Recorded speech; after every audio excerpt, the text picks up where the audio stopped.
நம் தேவனாகிய கர்த்தருடைய அன்பு யாருக்கு வரும்? யாருக்கு வரும்?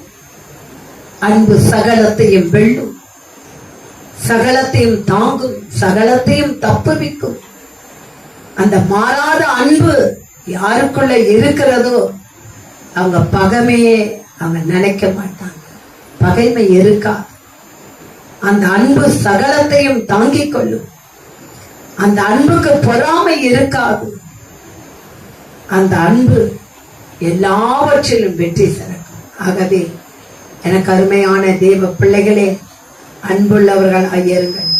கர்த்தர் நம் வாழ்க்கையிலே அவர் அற்புதங்களை செய்வார். ஹல்லேலூயா. இந்த நாளிலே நாம் எடுத்துக்கொண்ட வேத பகுதி மார்க்கு எழுதின சுவிசேஷம் 10ஆம் அதிகாரம் 46வது வசனத்தை நாம் எடுத்துக்கொள்வோம். 10ஆம் அதிகாரம் 46வது வசனம்.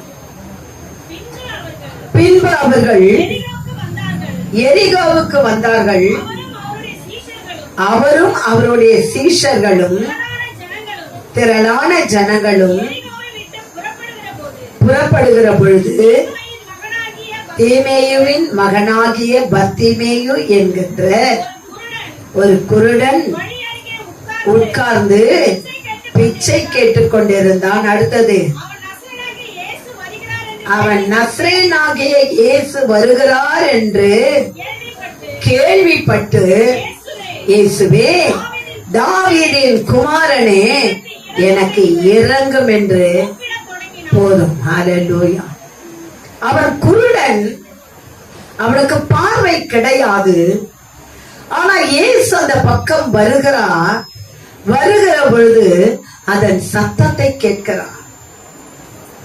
அந்த ஜனங்கள் நடந்து வருகிற சத்தம், இயேசுவை பற்றி அவன் கேள்விப்பட்டு இருக்கிறான்.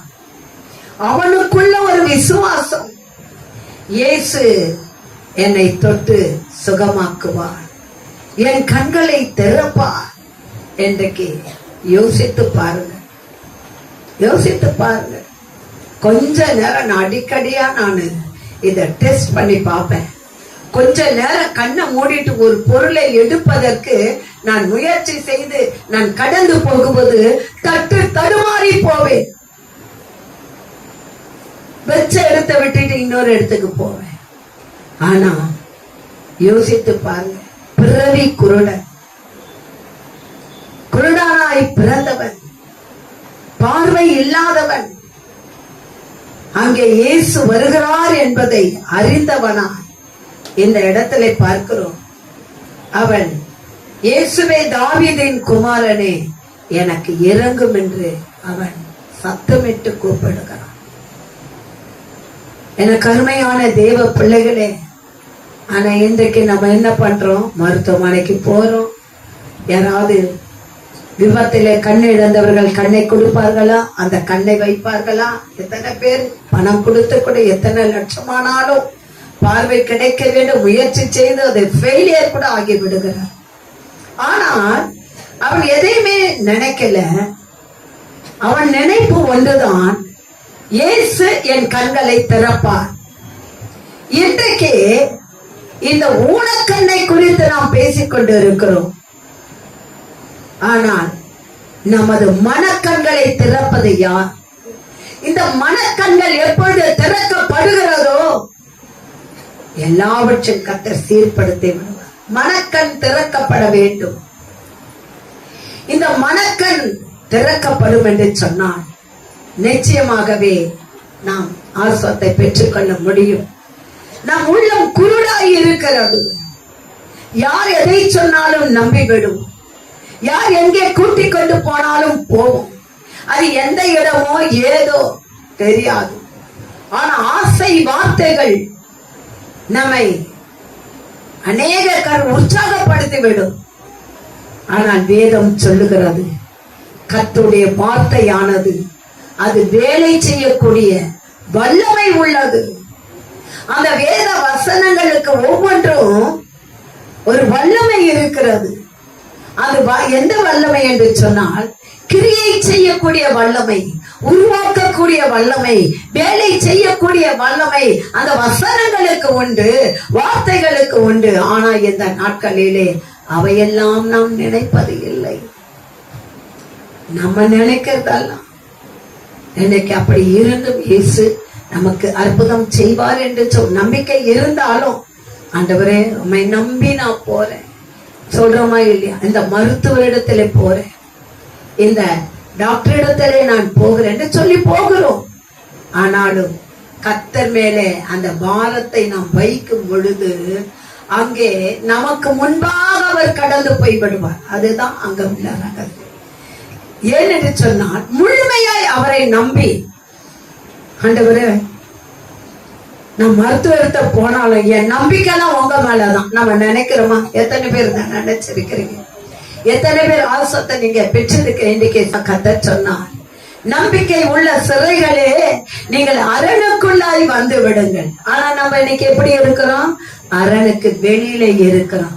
அரணுக்கு வெளியில இருக்கிற வரைக்கும் எந்த ஒரு நன்மை நாம் பெற்றுக்கொள்ள முடியாது. கர்த்தரை விட்டு நாம் வெளியே இருக்கிற வரைக்கும் எந்த ஒரு ஆசோதனை நம்ம உள்ளுக்குள்ள வராது. கர்த்தரை விட்டு நாம் தூர போகிற வரைக்கும் எந்த ஒரு காரியத்தை பெற்றுக்கொள்ள முடியாது. நீ கர்த்தருக்குள் வருவாயானால் அவர் உனக்குள் வருவார். அதைத்தான் வேதம் சொல்லுகிறார். நான் உனக்குள்ளே இருந்தால் அற்புதம் நடக்கும். நீ எனக்குள்ளே இருந்தா நான் உனக்குள்ளே இருப்பேன்னு சொல்றேன். அப்புறம் வேற என்ன?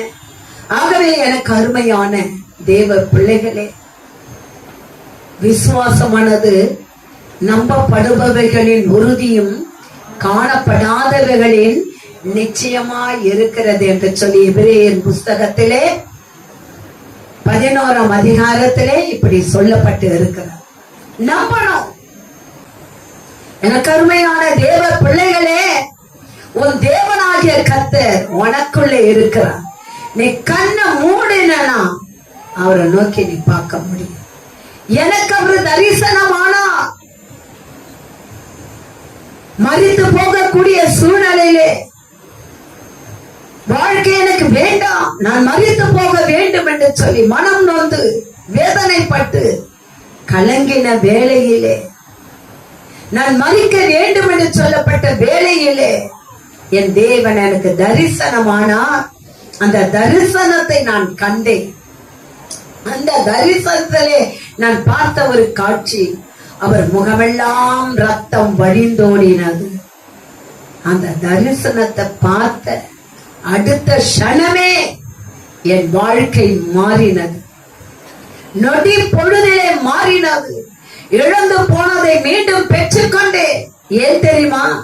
அவர் நினைச்சாரு, மகளே இன்னைக்கு இல்ல, உன் தாயின் கரு உருவாவதற்கு முன்பாகவே நான் உன்னை தெரிந்து கொண்டேன். நீ எனக்கு வேண்டும். எத்தனை பேர் எனக்கு மரிச்சு போனா நல்லா இருக்கும், எனக்கு இந்த வாழ்க்கை வேண்டாம், இந்த பிள்ளைகள் எனக்கு வேண்டாம், என்னால பாரம் தாங்க முடியல, இந்த வாழ்க்கை எனக்கு வேண்டாம். எத்தனை பேர் நாம் மரித்து போனால் நலமாய் இருக்கும் என்று நினைக்கிறோம்? கையை தூக்குங்கப்பா. நிறைய பேருப்பா. பாத்தீங்களா? மனம் நொந்து போய், ஆனால் மரிப்பதற்காகவா கர்த்தர் நம்மை தெரிந்து கொண்டா? ஹல்லேலூயா. போடுப்பா. தாய் உருவாகும் முன்னே என் கருவை கண்டீரையா, பெயர் உருவாகும் முன்னே என் கருவை கண்டீரையா. ஆமென்.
உருவாகும் முன்னே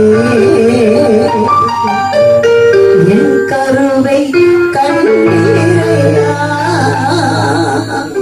எனக்கு அருமையான தெய்வ பிள்ளைகளே, உங்கள் ஒவ்வொருவரையும் உன் தாயின் கரு உருவாவதற்கு முன்பாகவே உன் எலும்புகளை கர்த்தருடைய கண்கள் கண்டது. அப்படி இல்லைன்னா எனக்கு நம்ம இங்க இருக்க மாட்டோம்.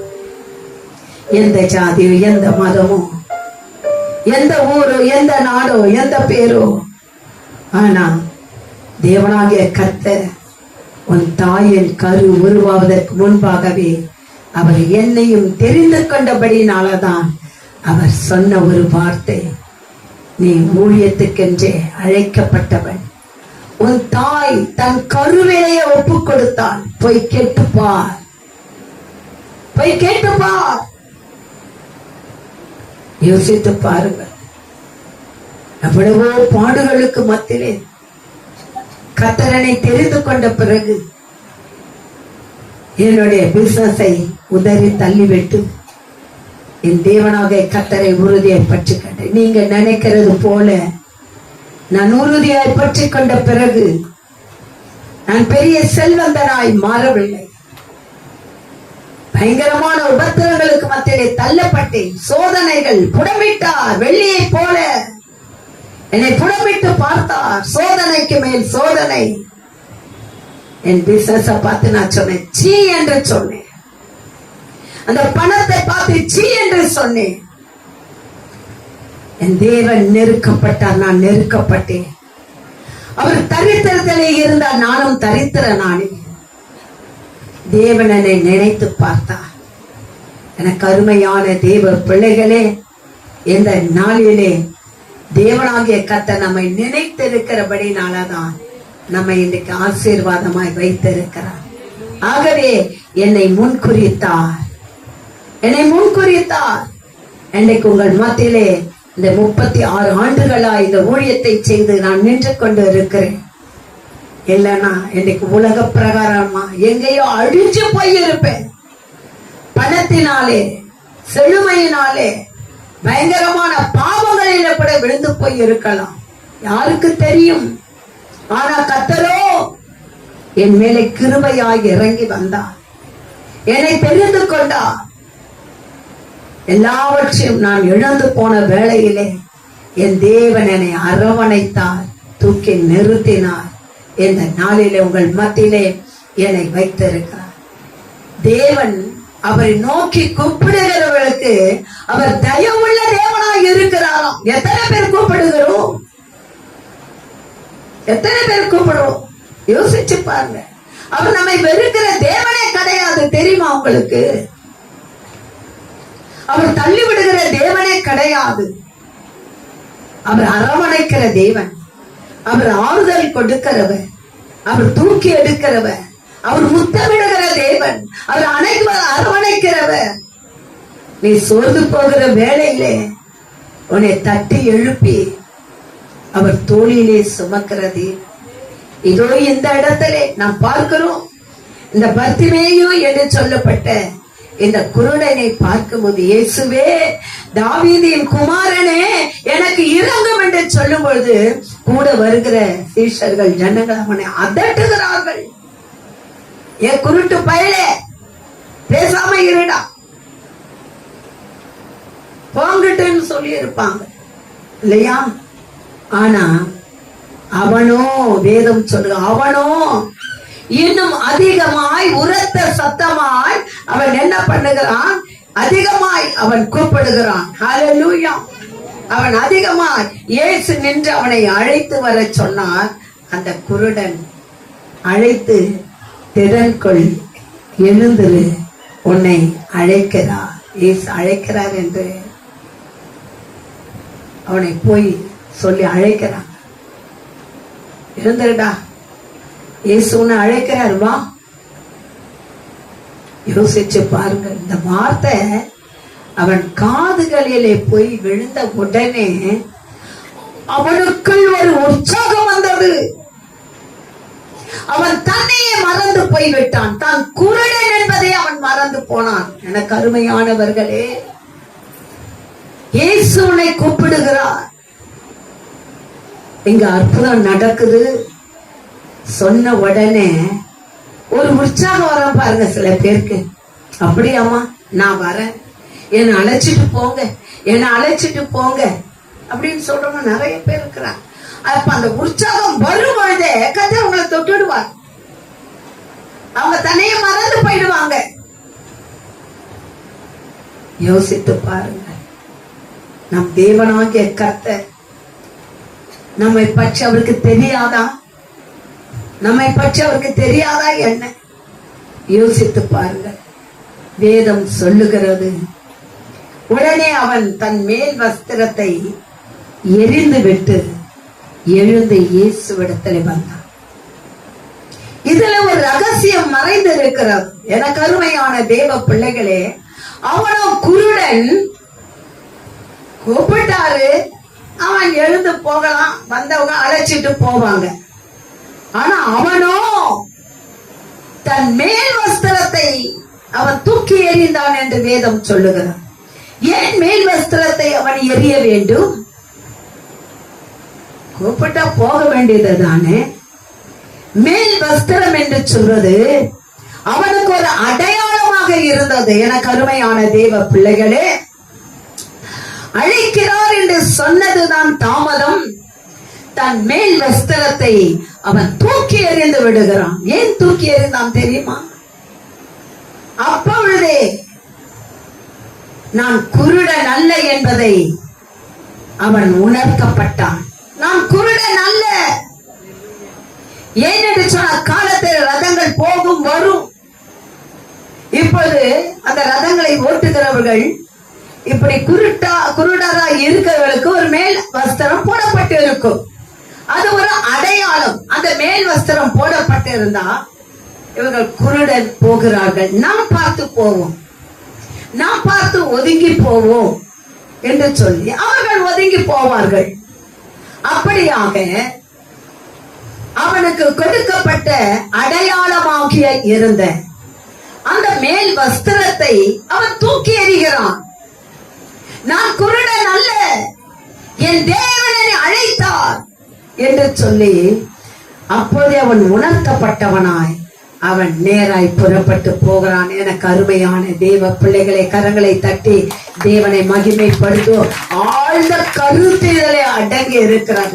அவன் எந்த அளவுக்கு அவன் நினைத்திருப்பானே யாகேல், அவன் அடையாளத்தை தூக்கி எறிகிறான். அன்னைக்கு ஒவ்வொருக்கும் ஒரு அடையாளம் கொடுக்கப்பட்டு இருக்கிறான். இவன் இருக்கப்பட்டவன், இவன் இல்லாதவன், இவன் ஏழை, இவன் பணக்காரன். இருக்குதா இல்ல அடையாளம்லாம்? வேற என்ன?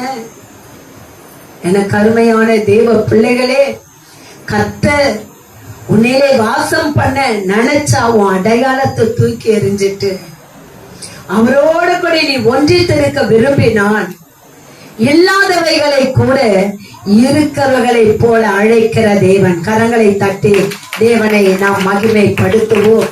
இயேசு அவனை நோக்கி, நான் உனக்கு என்ன செய்ய வேண்டும் என்று நினைக்கிறாய் என்றார். அதற்கு அந்த குருடன், ஆண்டவரே, நான் பார்வை அடையவேன். அப்ப இயேசுவிடத்திலே அவன் கிட்ட போகிற வரைக்கும் அவனுக்கு கண்ணு தெரியல. இருந்தாலும் அவன் இயேசுவின் இடத்திலே போய் அவன் நிற்கிறான். யோசித்து பாரு. அடி மேல அடி அடிச்சாலும் அம்மியும் நகர்ந்துடும். ஆனா நம்ம என்ன பண்ண மாட்டோம், நகரவே மாட்டோம். எவ்வளவு பிரச்சனை வந்தாலும் அங்கேயே முட்டி மோதி அங்கேயே இருப்போம்.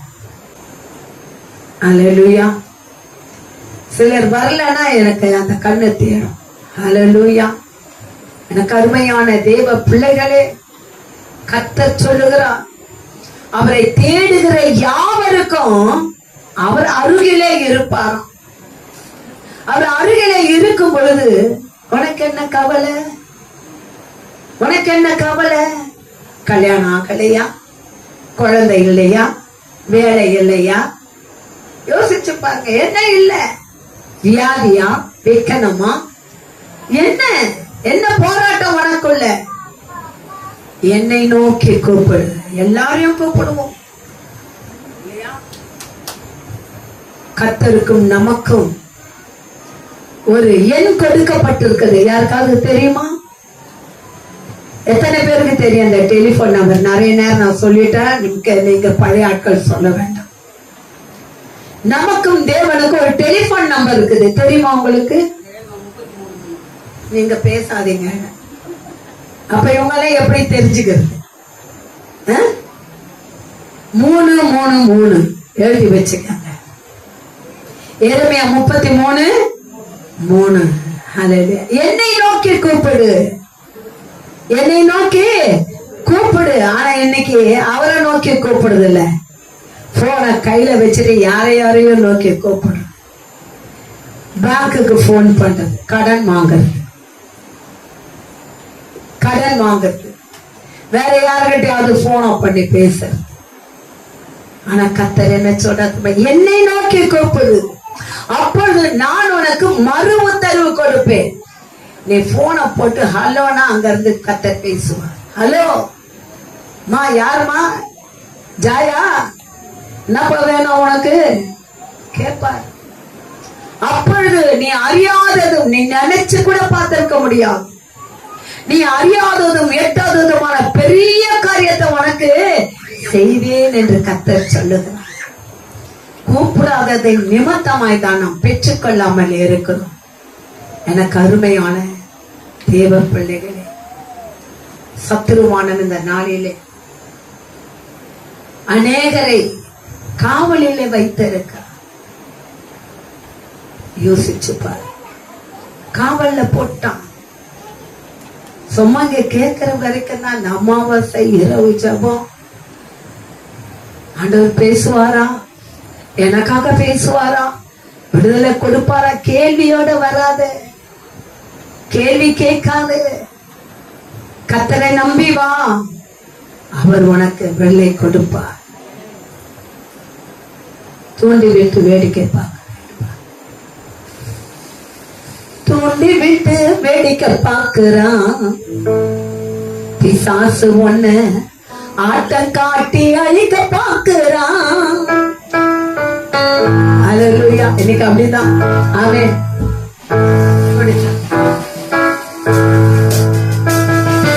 தூண்டி விட்டு வேடிக்கை பார்க்கிறான் பிசாசு. ஒண்ணு ஆட்டம் காட்டி அழிக்க பார்க்கிறான். மிக தந்திரமா தூண்டி விட்டு வேடிக்கை பார்க்கிறான். தூண்டி விடாதே அவனை, துளியும் நம்பாதே. தூண்டி விடாதே அவனை, துளியும் நம்பாதே. இடம் கொடுத்தால் முகுதிடுவான், அழிவுக்குள்ளே நடத்திடுவான். தூண்டி விட்டு வேடிக்கை பார்க்கிறான் பிசாசு. ஒன்ன ஆட்டம் காட்டி அழிக்க பார்க்கிறான். மிக தந்திரமா தூண்டி விட்டு வேடிக்கை பார்க்கிறான்.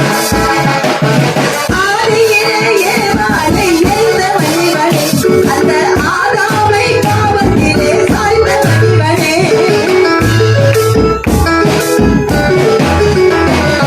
ஆதியிலே ஏவாளை ஏய்ந்தவனே, அந்த ஆதாமை பாவத்திலே சாய்ந்தவனே. ஒரு மரலில் பழுத்த கனியை காட்டி முழு உலகத்தை ஏற்றிடவே தூண்டி விட்டு பார்க்கலாம். பிசாசு ஒன்ன ஆட்டம் காட்டி அழிக்க பார்க்கலாம். சங்கீதமா தூண்டி விட்டு வேடிக்கை பார்க்கிறான்.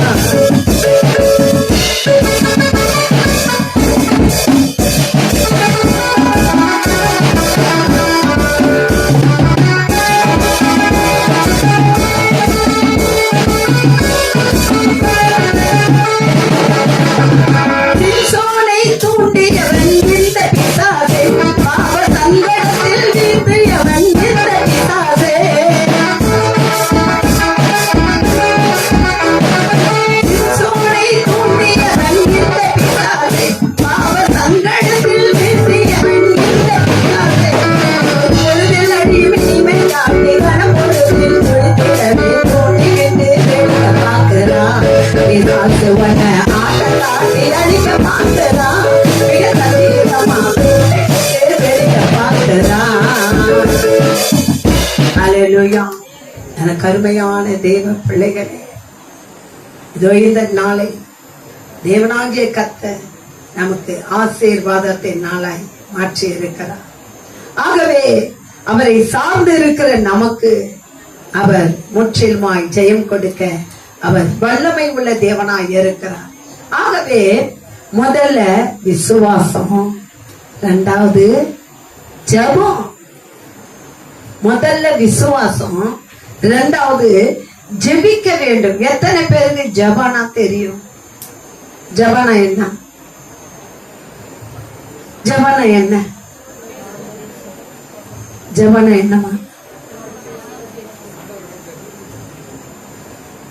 ஆண்டவர்கிட்ட பேச எப்படி பேசுவீங்க?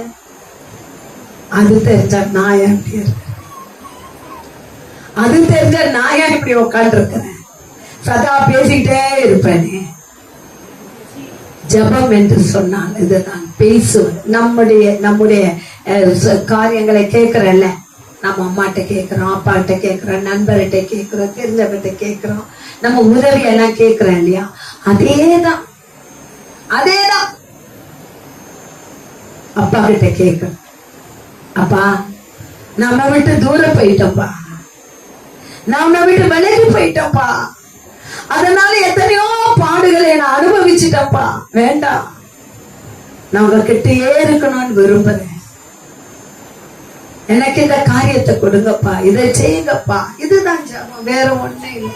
யாரோ எழுதுன 1000 ஸ்தோத்திர பலியை எடுத்து கையில வச்சுக்கிட்டு மனப்பாடம் பண்ணி அத சொல்லி தப்பே இல்லை, அது பாடம் படிக்கிறது, உணர்வு கிடையாது. ஆனால் உன் தாயின் கரு உருவான நாள் முதற்கொண்டு, உனக்கு புத்தி தெரிந்த நாள் முதற்கொண்டு, இந்த வயது வரைக்கும் உனக்கு எத்தனை நன்மகத்தை செய்திருப்பார், எவ்வளவு அற்புதம் நடந்திருக்கும், உன்னை எப்படி வளர்த்து இருப்பார், உன்னை ஆளாக்கி இருப்பார், உன்னை படிக்க வைத்திருப்பார், உன்னை வாலிபர் பிள்ளையாய் மாற்றி இருப்பார். எத்தனை இடர்கள் உனக்கு உண்டாயிருக்கும், எத்தனை இருட்டில் அவர் வெளிச்சமாய் உனக்கு வந்திருப்பார், எத்தனை தடுமாற்றத்திலிருந்து உனக்கு விடுதலை கொடுத்து இருப்பார், எத்தனை நெருக்கத்தை தூக்கி எடுத்து இருப்பார், எத்தனை பலவீனத்திலிருந்து உனக்கு விடுதலை கொடுத்து இருப்பார். அதெல்லாம் நீ சொன்ன 1000 ஸ்தோத்திர பலி போதாது, அதுக்கு மேலேயே போக.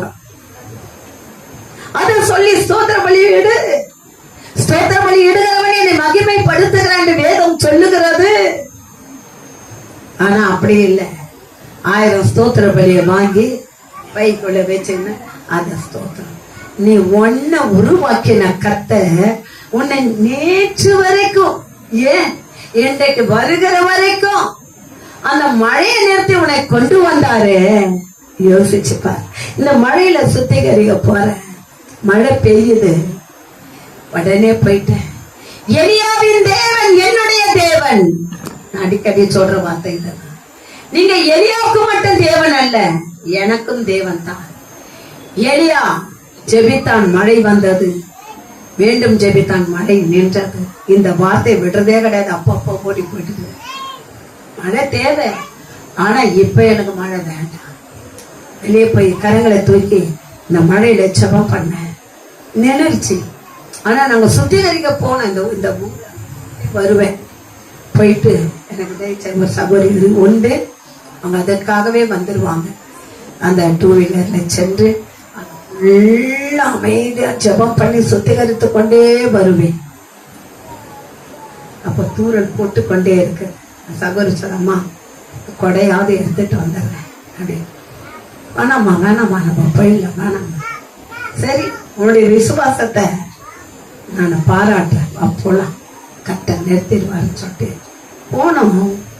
மழை நின்று போச்சு, எங்களை கண்டு பயந்து அது போயிடுச்சு. ஹல்லேலூயா, ஹல்லேலூயா. ஏனென்று சொன்னாலே தேவன் காற்றையும் கடலையும் அதட்டினவர், அவருடைய வார்த்தைக்கு அவைகள் கீழ்ப்படிந்தன. அப்படிப்பட்ட கர்த்தருடைய பிள்ளைகள் எங்களுடைய வார்த்தைக்கும் அவைகள் கீழ்ப்படிந்தே ஆக வேண்டும். ஹல்லேலூயா. கீழ்ப்படிமா, கீழ்ப்படியாதா? கண்டிப்பா விசுவாசத்தோட நீ சொன்னா ஆகும். உள்ளத்துல ஒண்ணு, உதடுல ஒண்ணு நடக்குமா? நடக்காத. நானும் சொல்றேன்னா நடக்காது. ஆகவே எனக்கு அருமையான தேவ பிள்ளைகளே, தேவனாகிய கர்த்தர் இதோ இந்த நாளிலே அவர் விசுவாசத்தை குறிச்சு ஒரு உவமையை சொல்றார் பாருங்க. எவனாகிலும் இந்த மலையை பார்த்து நீ பெயர்ந்து சமுத்திரத்திலே தள்ளுண்டு போய் என்று சொல்லி அவன் சொன்னபடி நடக்கும் என்று தன் இருதயத்தில் சந்தேகப்படாமல் விசுவாசித்தால் அவன் சொன்னபடியே ஆகும் என்று மெய்யாகவே உங்களுக்கு நான் சொல்லுகிறேன். உவமை இல்லாம அவர் பிரசங்கித்ததே கிடையாது. ஒவ்வொரு காரியத்திலும் அவர் உவமையோடு அவர் பிரசங்கித்தார். ஆகவே எனக்கு அருமையான தேவ பிள்ளை, ஆதலால் நீங்கள் ஜெபம் பண்ணும்போது எவைகளை கேட்டுக்கொள்வீர்களோ அவைகளை பெற்றுக்கொள்வோம் என்று விசுவாசியுங்கள். அப்போது அவைகள் உங்களுக்கு உண்டாயிருக்கும். அல்லேலூயா. ஆகவே இங்கே சொல்லப்பட்ட அந்த வார்த்தை, நீங்கள் நின்று ஜெபம் பண்ணும்போது ஒருவர் பேரில் உங்களுக்கு யாதொரு குறை உண்டாயிருக்குமானால் பரலோகத்தில் இருக்க உங்கள் பிதாவாகிய தேவன் உங்கள் தப்பிதங்களை உங்களுக்கு மன்னிக்கும்படி அந்த குறைகளை அவனுக்கு மன்னியுங்கள். கர்த்தர் இதையெல்லாம் விரும்புகிறார். அவர் விரும்புகிற காரியம் ஒருவரை ஒருவர் மன்னிக்க வேண்டும், ஒருவருக்குள் ஒருவர் அன்பு செலுத்த வேண்டும், பொறாமை இருக்கக்கூடாது, மேட்டிமை இருக்கக்கூடாது. இப்படிப்பட்ட அழுக்கு வஸ்திரங்களை நீங்கள் களைத்து போட்டாலே போதும், உன் தேவனாகிய கர்த்தரிடத்திலே நீ கிட்டி சேர முடியும். ஆகவே எனக்கு அருமையான தேவ பிள்ளைகளே, இவையெல்லாம் தேவன் விரும்புகிற ஒரு காரியம். ஹல்லேலூயா. தேவன் விரும்புகிறது, இவையெல்லாம் அவர் விருப்பப்படுகிறார். எப்படி இருக்க வேண்டும் யோசித்து பாருங்க. நம் தேவனாகிய கர்த்தர் நம்மை அழைத்தவர் உண்மையுள்ள தேவன்.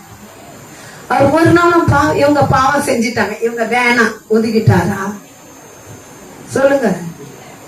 இயேசு சொன்னதை நான் உங்களுக்கு திரும்ப சொல்றேன். கையும் மெய்யுமாய் பிடிப்பட்ட ஒரு ஸ்திரீயை கொண்டு வர்றாங்க. எல்லாம் கையில கல்ல எடுத்துட்டாங்க. எடுத்தாங்களா இல்லையா? எடுத்தாங்களா இல்லையா? எடுத்தாங்களா? எத்தனை பேர் இது உண்மையா? இப்ப பாருங்க, மூச பிடிக்கிற மூஞ்ச பார்த்தா தெரியும். கையில எடுத்தாங்களா? கல்ல எடுத்தாங்களா? கல்ல எடுத்தாங்களா? கல்ல எடுத்தாங்களா? கல்ல எடுத்தாங்களா? எடுத்தாங்கன்னு சொன்னாங்க. வேறு விதமா சீஷர்கள் கூட அப்படிதான் இயேசுவை டெஸ்ட் பண்ணாங்க. இப்படி சொன்னா அவர் அப்படி சொல்லுவாரு, அப்படி சொன்னா இவர் இப்படி சொல்லன்னு அமைதலா இருந்தாங்க. இன்னைக்கு நிறைய பேர் அப்படிதான் இருக்காங்க. கல்லை எடுத்தாங்க. இயேசு பார்த்தார். அவர் பார்க்கல, தரையை தான் குடிஞ்சு ஏதோ எழுதிட்டு இருக்காரு. அவர் சொல்றார், உங்களில் எவன் ஒருவன் பாவம் செய்யலையோ அவன் முதல் கல்லை எரிய கடவன் என்று சொன்னார். யாராவது இருந்தாங்களா? கேட்கிறாரு அந்த சகோதரி. ஆமா, இங்க நிறைய பேர் நின்றுட்டு இருந்தாங்களே, எங்கன்னு கேட்கிறாரு. அவங்க எல்லாம் போயிட்டாங்க ஐயா, அவங்க எல்லாம் போயிட்டாங்க. அப்ப அவர் சொன்ன, நானும் ஒண்ணு மன்னிச்சுட்டேன். இப்போ இதுதாமா, ஒருவருக்கு ஒருவர் மன்னிக்க கற்றுக்கொள்ளுங்கள். குடும்பங்களிலே, கணவனுக்குள்ளே, மனைவிக்குள்ளே, பிள்ளைகளுக்குள்ளே பிரச்சனை, போராட்டம், ஒருவருக்கு விரோதமாய் ஒருவர் எழுவது, பொறாமை கொள்வது, அழித்துவிட நினைப்பது, ரத்தங்கள், ரத்த சொந்தங்கள், பந்தங்கள், எத்தனை பேர் எத்தனை குடும்பங்களிலே இன்றைக்கு நடந்து கொண்டிருக்கிறது. இன்றைக்கு நாம் எதற்கு வந்திருக்கிறோம்? இதற்குதான். எங்க பார்த்தாலும் பில்லி சூனியங்கள், பொறாமை நாவிகள். யோசித்து பாருங்க. தேவனுக்கு பிரியமில்லாத ஒரு காரியம். அவைகளை விட்டு நாம் விலக வேண்டும். பொறாமை கொள்ளக்கூடாது, ஒருவரை ஒரு வஞ்சிக்க கூடாது, மன்னிக்க மனது இருக்க வேண்டும். ஒருவருக்கு ஒரு அன்பு செலுத்துங்க இல்லையா? ஒருவருக்கு ஒருவர் உதவி செய்யுங்க, உதவி செய்யுங்க. உபத்திரமாய் இருக்காதீங்க. எனக்கு அருமையான தேவ பிள்ளைகளே, தேவன் விரும்புகிற காரியங்களை நீ செய்வீர், ஆனால் கர்த்தர் உன்னை ஆசீர்வாதமாய் வைப்பார். ஆகவே நீங்கள் மன்னியாது இருப்பீர்களானால் பரலோகத்தில் இருக்க உங்கள் பிதாவும் உங்கள் தப்பிதங்களை அவர் என்ன பண்ண மாட்டாரு, மன்னிக்கவே மாட்டார். இதுவரை செய்த எங்களுக்காக இயேசுவே உமக்கு ஸ்தோத்திரம், இயேசுவே உமக்கு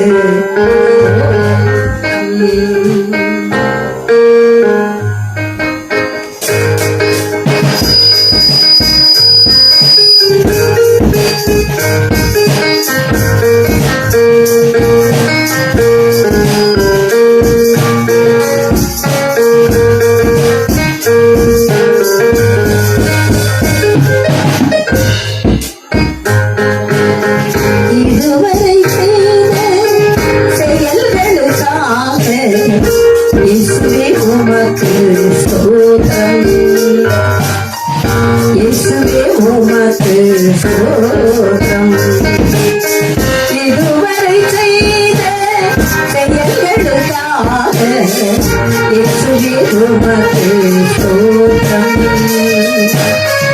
இயேசுவே உமக்கு ஸ்தோத்திரம்.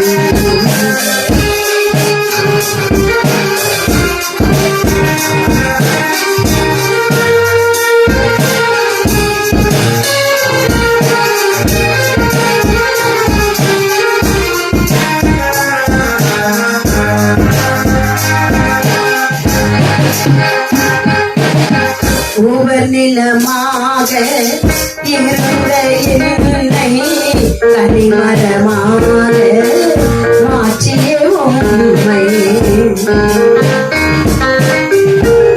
நிலமாக இருந்த என்னை கனிமரமாக மாற்றிய உம்மை, இசைகளும் கோல்களும் அசைகின்ற வரையும்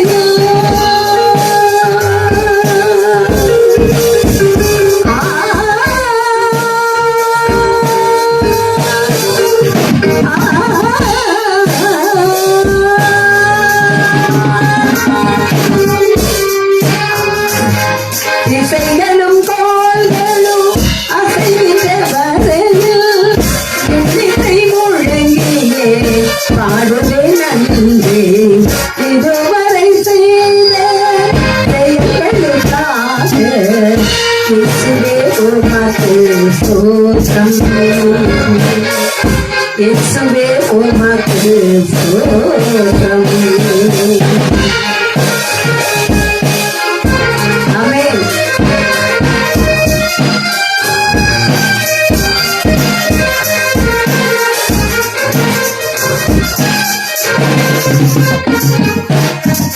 உன் சித்தம் செய்திட அழைத்தவர் நீரே, சொந்தமாய் என்னையே ஏற்றுக்கொள்வீரே.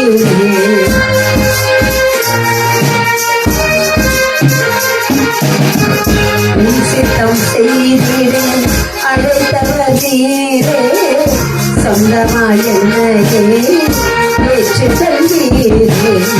சோர்விலும் ஆறிலும் சோதனையாரிலும்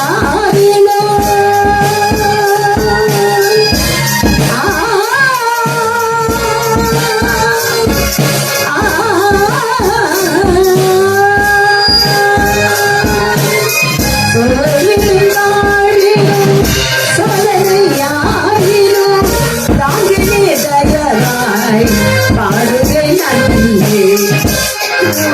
செய்த செயல்களுக்காக இயேசுவே உமக்கு ஸ்தோத்திரம், இயேசுவே உமக்கு ஸ்தோத்திரம். இதுவரை செய்த செயல்களுக்காக இயேசுவே உமக்கு ஸ்தோத்திரம், இயேசுவே உமக்கு ஸ்தோத்திரம். எனக்கு அருமையான தேவ பிள்ளைகளே, முக்கியமாய் தேவனுக்கு பிரியமில்லாத ஒரு காரியம் உண்டு. அது என்னன்னு சொன்னா மேட்டிமை. மேட்டிமை அவருக்கு பிடிக்காத ஒரு காரியம். மேட்டிமை ஆவது. இன்றைக்கு இந்த மேட்டிமை குறித்து நாம் பார்க்கும்போது உசியாவை நாம் எடுத்துக்கொள்வோம். 2 நாளாகமத்தின் புஸ்தகத்திலே 26ஆம் அதிகாரத்திலே 3வது வசனம் சொல்லுகிறது, உசியா ராஜாவாகிற பொழுது 16 வயதாய் இருந்தது. 52 வருஷம் எருசலேமிலே அரசாண்டான். எருசலேமின் நகரத்தால் அவன் அது வேண்டாம், தாயின் பேர் எக்கோலியா, அது நமக்கு தேவையில்லை. இங்கே கொடுக்கப்பட்ட வார்த்தை, அவன் ராஜாவாகிற பொழுது 16 வயது ஒரு வாலிபனுக்கு என்ன தெரியும்? என்ன தெரியும்? அரசால தெரியுமா? அவனை அரசால வைத்தது யார்? கர்த்தர். என்றைக்கும் நம்ம நாட்டுல கூட இப்ப கேள்வி கேட்கிறாங்க, என்ன தெரியும்? ஆனா கர்த்தருக்கு தெரியும். அன்னைக்கு சாலமோன் அவனுக்கு ஞானத்தை கொடுத்து அவனை ராஜாவா மாத்தி அவனை உயர்ந்த அடைக்கல. அவனும் சில காலத்துல அவன் பாவம் செய்ய ஆரம்பித்த பொழுது அவன் எல்லாவற்றும் எழுந்து போனான் என்று வேதம் சொல்லுகிறார். எனக்கு அருமையான தேவ பிள்ளைகளே, இந்த 16 வயதிலே அவன் ராஜ்யத்தை அரசாண்டு கொண்டிருந்தான். அதுக்கு கர்த்தர் கிருபை தந்தார். அந்த கிருபையினாலே அவன் அரசாண்டான். அவன் அரசாளும் நாட்களிலே அவன் செய்தது என்ன என்று சொன்னான், அவன் தகப்பனாக அமத்சியா செய்தபடியெல்லாம் கர்த்தரின் பார்வைக்கு என்ன செய்தானா? செம்மையாய் செய்தான், நலமானதை செய்தான். கர்த்தர் அவன் மேலே மிகவும் அன்பு கூறினான்.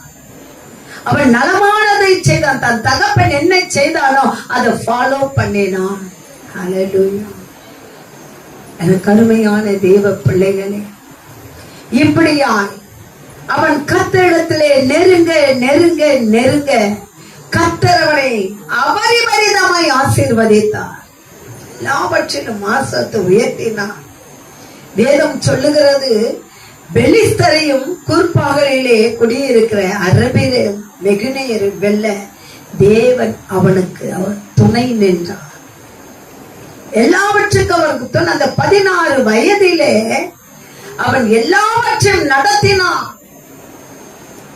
படைகளை திரட்டுவது எப்படி, யுத்தங்களுக்கு புறப்பட்டு போவது எப்படி, அதற்குண்டான ஞானத்தையும் அறிவையும் கர்த்தர் கொடுத்தார். ஏன் கொடுத்தார்? அவன் தேவனுக்கு பிரியமாக இருந்தான். எல்லாவற்றிலும் தேவனுக்கு பலியிடுவதிலே, கொடுப்பதிலே, நன்மை செய்வதிலே கர்த்தருக்கு பயந்து நடக்க. எத்தனை பேர் கர்த்தருக்கு நம்ம இன்னைக்கு பயந்து நடக்கிறோம்? வெறும் கையா வரும். கர்த்தர் ஆசீர்வதிப்பார். ஆனா உள்ள இருக்கிறவன் இழுத்து பிடிப்பான். போதும் போதும். யோசிச்சு பாருங்க, யார் கொடுத்தது? யார் கொடுத்தது உனக்கு ஞானம்? யார் கொடுத்தது உனக்கு அறிவு? யார் கொடுத்ததுனால உன் வெள்ளாமை பெருகிச்சு? யார் கொடுத்ததுனாலே உயர்ந்தாய்? கொடுக்கலன்னா உன் நிலைமை என்ன?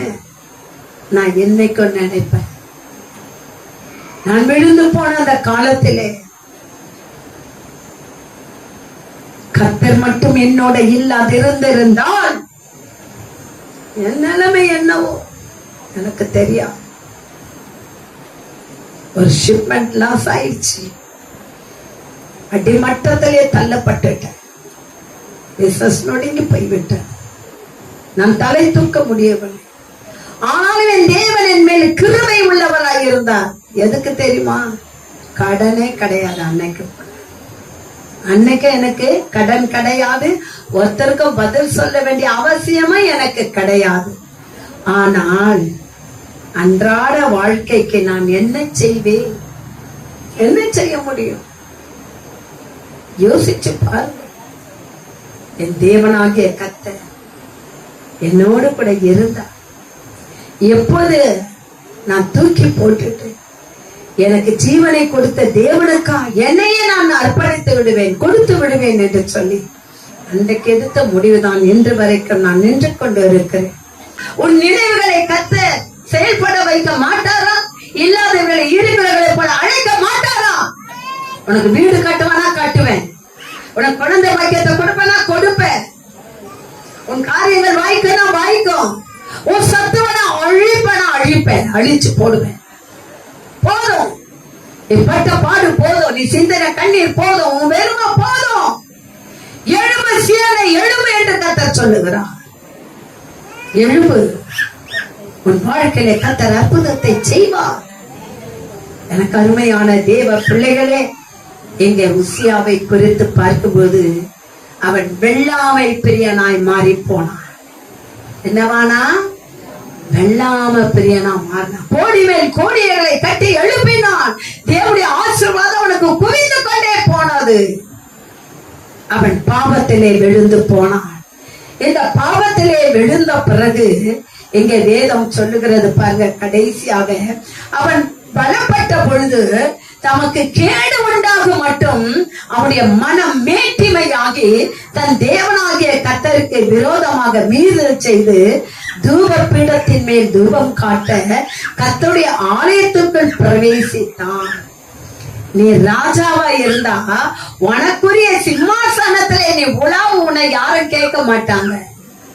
ஆனா ஆசாரியனுக்கு உரிதான காரியத்திலே நீ ராஜாவா இருந்தால் நீ பலிபீடத்தின் மேல உனக்கு ஏறுவதற்கு யார் அதிகாரம் கொடுத்தது? அது ஆசாரியர்களுக்கு உண்டானது, அது உனக்கு உண்டானது அல்ல. நீ மந்திரியா இருந்தா உனக்கு கொண்டாந்து இங்க உட்கார வைக்க முடியுமா? முடியுமா? ஒரு நாள் முடியாது. அல்லேலூயா. அவன் தூப பீடத்தின் மேல் தூபம் காட்ட அவன் எழுந்த பொழுது அவனை அங்கே இருந்தவர்கள் பலவந்தப்படுத்தி அவனை சொல்றாங்க, இது கர்த்தருக்கு உரியது, இது ஆசாரியர்களுக்கு உரியது, ராஜாவே இதை நீ செய்யக்கூடாது என்று அவன் பலவந்தம் பண்ணி அவன் அதன் தூபத்தை கையிலே எடுத்த பிறகு அவன் நெத்தியிலே குஷ்டரோகம் வந்ததை அவன் உணர்ந்தான். எனக்கு அருமையான தேவ பிள்ளைகளே, இங்கே வேதம் சொல்லுகிறது, அப்போது உசியா கோபம் கொண்டான். அவன் தூப கலசத்தை கையிலே பிடித்து ஆசாரியரோட கோபமாய் பேசுகிற பொழுது ஆசாரியருக்கு முன்பாக கர்த்தருடைய ஆலயத்திலே தூப பீடத்தின் முன் நிற்கிற அவனுடைய நெற்றியிலே குஷ்டரோகம் தோன்றியது. ஆகவே அவன் தன் நெற்றியிலே குஷ்டரோகம் பிடித்தவன் என்று கண்டு அவனை தீவிரமாய் அங்கிருந்து வெளிப்பட பண்ணினான். கர்த்தர் அவனை அடித்ததினால் அவனும் வெளியே போக தீவிரப்பட்டான். ராஜாவாகிய உசியா தன் மரண நாள் மட்டும் குஷ்டரோகியா இருந்து கர்த்தருடைய ஆலயத்துக்கு புறம்பட்டபடியினால் ஒரு தனித்த வீட்டிலே குஷ்டரோகியாய் வாசம் பண்ணினான் என்று வேதம் சொல்லுகிறது. எந்த அளவுக்கு கர்த்தர் உன்னை நேசித்தாரோ அந்த அளவுக்கு கர்த்தர் உன்னை உயர்த்தினார். உண்மைதான். அதே சமயத்திலே நீ கர்த்தருக்கு பிரியமில்லாத காரியத்தை செய்து நீ பாவத்திலே விழும்பொழுது கர்த்தருடைய ஆசீர்வாதமே உனக்கு ஐஸ்வர்யத்தை தரும். அதனோட நான் வேதனையை கூட்ட மாட்டேன் என்று சொல்லிதான் வேதம் சொல்லுகிறார். ஆனால் அவர்களுக்கு உரிதான ஒரு காரியம் உண்டு. ஆசாரியர்கள் செய்ய வேண்டிய காரியங்களை ராஜாவாகிய நீ போய் அதை செய்ய வேண்டும் என்று நீ முற்பட்டால் அது உனக்கு ஆகுமா? நீ ராஜாவா இருந்தா உன் ராஜ்யத்துக்கு நீ ராஜாவா இரு, உன் சிங்காசனத்தை அமர்ந்துக்க, உன்னுடைய காரியம் உலாவி வா, நீ ஆடையிடு, 10 பேர் வந்து நிப்பாங்க.